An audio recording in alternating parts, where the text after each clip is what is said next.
That was easier. I'm Dan and I've been designing kitchen gadgets for 40 years. I'm gonna test some gadgets designed back in the day and see if I can find a way to make them better. I come out wider so there's larger surface area to push down on. Add a shape to this so that I am pushing vertically and it swings down to here. These are the products I am going to test. Ice Pet, Miracle French Fry Cutter, Bean X, Egg Slicer, Juice-O-Mat.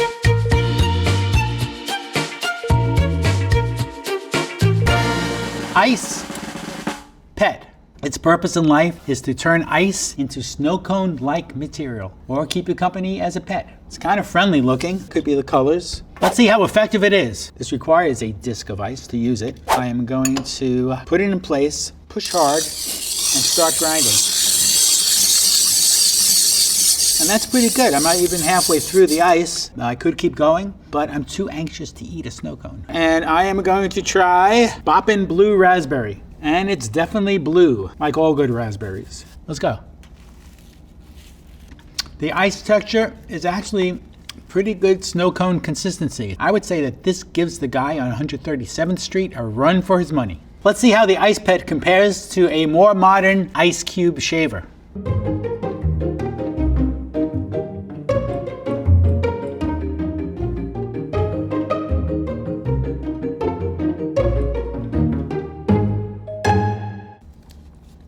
I'm liking it.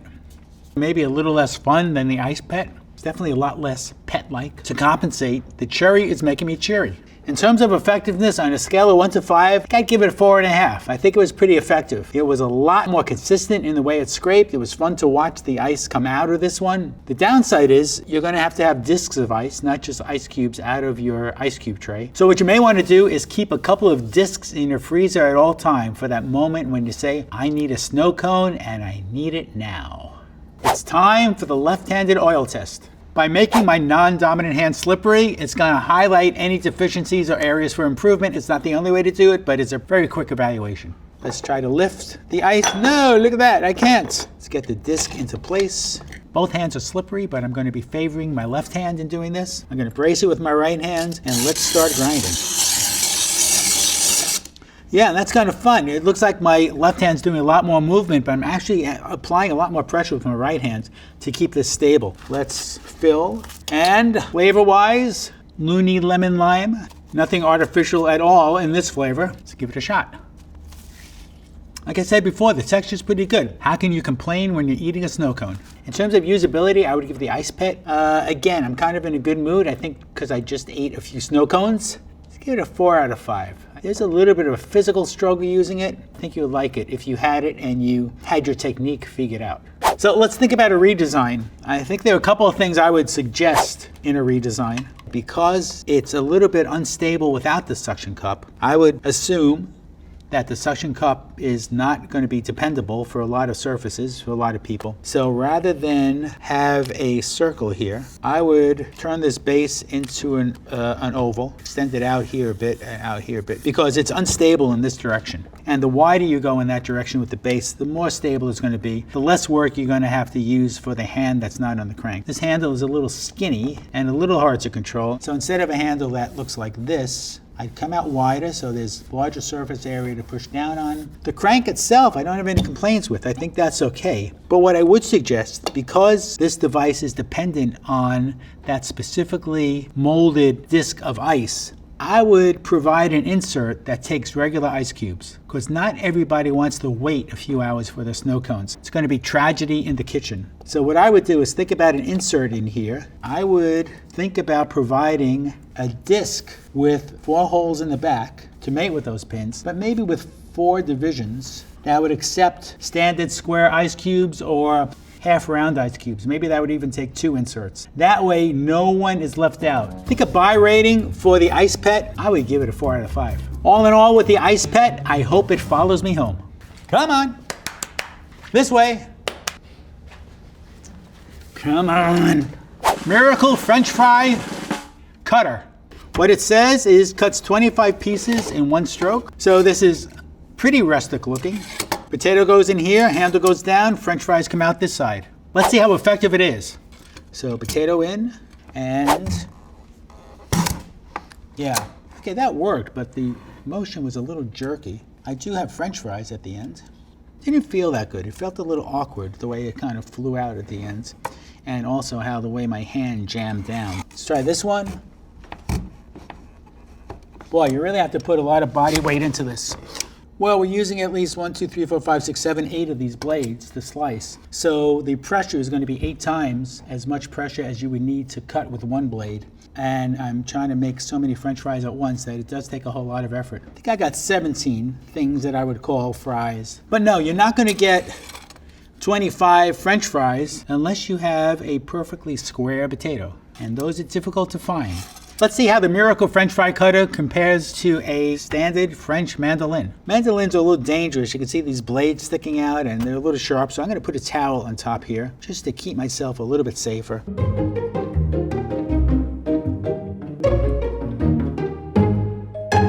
So I have a strong sense of self-preservation. I stopped halfway through. This is what I got for French fries. I still have 2 halves of potatoes left over, but they look okay. On a scale of 1 to 5 in terms of effectiveness, I would give this a 1. It's a miracle that I didn't break my arm. I'm going to try this again, but with a slippery, non-dominant hand, and see what I can reveal about its design. I'm a little skeptical because this isn't working for a number of reasons. See, right away, I'm not getting any downward pressure. I've got to push sideways on this to get leverage. That's not going to work. This is not a left or right-handed thing, or even a slippery hand thing. This is just pure mechanics. Just take it. 2-0. So no, I am not a fan. On a 1 to 5 scale, 0. And I'm just not liking it. It's just not usable. It's not pleasant. It is low, low, low on the usability scale. Let's think about a redesign. And what I would do is rethink this thing significantly. Instead of using a lever mechanism, I think I would try to see if I could use a screw mechanism. With a screw mechanism, we can increase that 2-to-1 ratio significantly, maybe 5-to-1, 6-to-1, maybe even 10-to-1, depending on the thread of the screw. Put a nice big handle on here. It would probably be something that hangs off the table so you can get some action going in terms of cranking. And it's going to go a little slower, but it's going to feel a whole lot better. It's going to be a lot more controllable. It's not going to suddenly release where your hand slams down on the table. There could be other ways to make a lever mechanism that would do something along the same lines, but one of the things I would try is a screw mechanism. In terms of a buy rating, I would give the Miracle French Fry Cutter a 0 out of 5. I could not recommend this to anyone. Spud, dud. Bean X. Its purpose in life is to stem, string, and slice a string bean. So the first step is to slice the end of the string bean. The second step is to pull the string bean through. Let's see how effective it is. I'm going to do step 1, which is slice off the ends. Second step is to feed the string bean through. What I should have is string beans that are skinnier than when I started. It definitely sliced the string bean. And it's kind of fun. This blade, I'm sure, is pretty sharp. I would caution that you try to keep your fingers away from this blade, but the ability to just swipe and cut off the tip of the string bean works better than I would have thought. Not only are my string beans skinnier, I have 3 times as many as when I started. Let's see how the Bean X compares to using a regular old knife.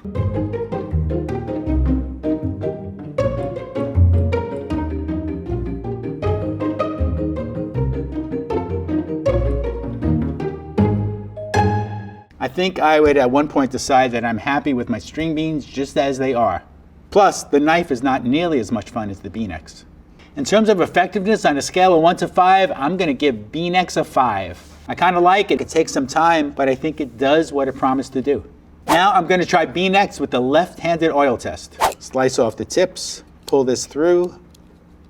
It's not horrible, and it is what it is. It's a rather crude instrument. But lefty or righty, I don't see anything really overly revealing itself. In terms of usability, I would give Bean X a 4 out of 5. It takes a little bit of work to feed the string bean in, but I think it does what it promises to do, and it does it better than tools that you already have in your kitchen. Let's talk about a redesign. One of the things I would do right out of the box, give it a rather substantial bright orange or bright yellow safety cap. And write Bean X on it so you know what it is when it ends up in your junk drawer. I think also we tended to get a little stuck with this opening up. There's no good way to pull this down.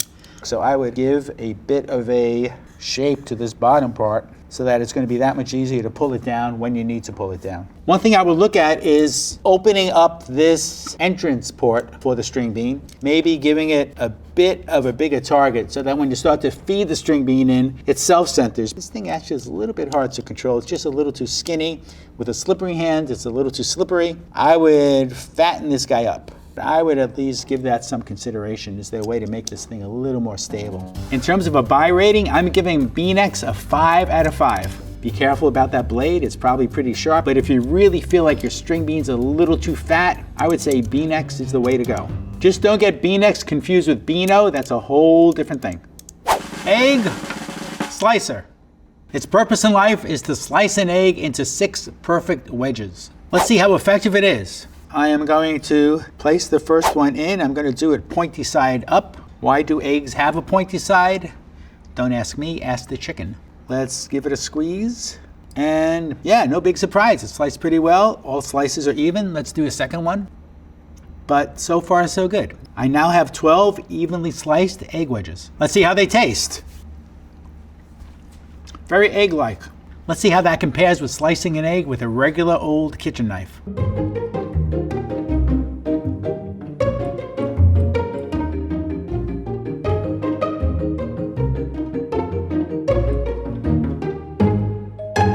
That was a little clumsy. Definitely not evenly cut slices. Aside from aesthetics, I would say it tastes the same. Shocking. In terms of effectiveness, on a scale of 1 to 5, I would give the egg slicer a 5. I think it may encourage me to eat more eggs. Is that a good thing? Not sure, but it is kind of fun to use. Time for the left-handed oil test. This has a lock on it. Make sure I can unlock it. Okay, we're open. And yeah, I can feel already a little lack of control. And it's okay. Something else I notice is that I am squeezing a little more than I would want to. In other words, if this handle was a little thicker, I think I'd be a little better off. It did slice the eggs into equal slices. It wasn't a whole lot of effort. Taste them? Sure. Oh yeah, tastes better. Just kidding. Let's give it a 4 out of 5 for usability today. It does what it's supposed to do. It's pretty easy to clean. I think we're okay. Let's see how I would redesign this, or at least make some improvements. One thing I would suggest is having this come out a little further away. And it doesn't have to be this convex shape. It could be any shape. It could be a concave shape here. Really anything, because what I notice is as you're squeezing it to the very end, it requires a pretty tight fist grip. Better if you finish in a little more of a neutral position. What that means is this distance to this distance in its fully closed state would just be a little bit wider. Give this a base so that when you're using it, it would stand. But I would give this either some sort of wide wing or a step or add a little bit to this base so that you can use this one-handed. That's going to help people who may not have use or full use of a second hand, but also I think it's just going to be easier with 2 hands if this thing is just a little more stable, sitting on the table. In terms of a buy rating, I would give the egg slicer a 4 out of 5. I do think it could be a bit better, but I wouldn't back off of it. I know you've been slicing eggs since the 60s. Just keep at it. Juice O Mat. Its purpose in life is to juice citrus with the push of a lever. Let's see how effective it is. Start by cutting an orange in half. Whoa, a blood orange. Pull the juicer back into place. Place the glass, center the orange, and let's give it a squeeze. I want to put more pressure on it, so I'm going to try both hands. It did okay for the center. I'm just not that thrilled about it missing some of the edges. Let's go for the other half. Start the squeeze. Give it a press. I've got some juice, but let's see how well. It's the same. I think I did better in the center of this orange than I did on the edges. The orange juice itself, well, that's 1 orange worth. Again, I think that's a little bit less than I would have expected. Ooh, bloody good. Let's see how the juicer mat compares to a modern juicer. And this, surprisingly, is a modern juicer.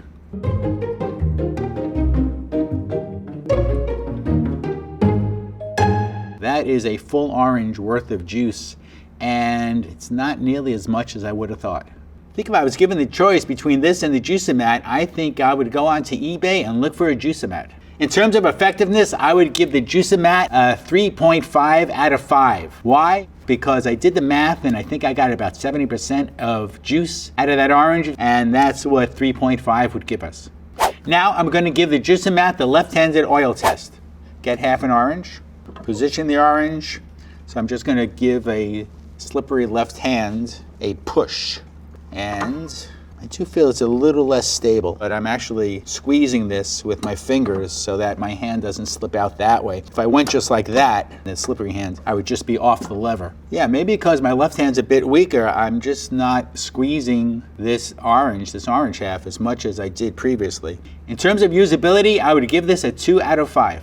There could have been something done mechanically that would give more advantage. I also think the shape of this internal cone is not really working to get all the juice out of this orange half. Let's see how I would redesign this. Let's look at the inner mechanism first. And I'm having a little trouble disassembling this. Can I get this out? Whoa, there it goes. I think first I will look at this internal cone and question, why is it a cone when an orange is a dome? This pretty much accounts for why we're not getting all the juice out of the orange. One thing to look at is the shape of this internal piece. And instead of looking like this, I would think it would want to look a little more dome-like. So I would curve this up. There could be some really tricky way to make this adjust to the thing that you are squeezing. Can't think of it right offhand, but there could be. If not, I would at least make this a dome, not a cone, and I would provide a couple of different inserts. Something else I will look at is the shape of this lever. As mentioned, when I was pushing this with a slippery hand, my hand was just slipping right off. What I would do is add a shape to this so that when it's at its lowest point, I am pushing vertically against the horizontal surface. I would guess what's in here is a wheel, just a pretty standard looking gear. I would possibly think about an oval gear. And I'd really have to work this out so that the geometry works. But this is kind of the direction I would think about. A gear here so that it would give less leverage up top where I don't need it, more leverage as I go down. This may not be the way to do it, but at least it's a beginning of a thought. In terms of a buy rating, I would give the Juice-O-Mat a 1 out of 5. Sorry, Juice-O-Mat, but I didn't get the amount of juice. There was too much left over in the orange. I think there are better alternatives. It's kind of cute. If you want to put it up on a shelf, it's kind of decorative. Surprisingly, some of the vintage gadgets were working better than some of the newer design gadgets. If you're looking to design a new product, look at past history. Go through old catalogs or old patents because you may get inspired. So it really is good food for thought when you're designing products. Today was a day of highs and lows. The high for me, though, was Ice Pet. I thought it was very showy, it was very visual. I could picture it being fun in the kitchen. You may have to pre-mold some of those ice discs, but if you have those ready to go, this could be a fun day. Goodbye. Goodbye.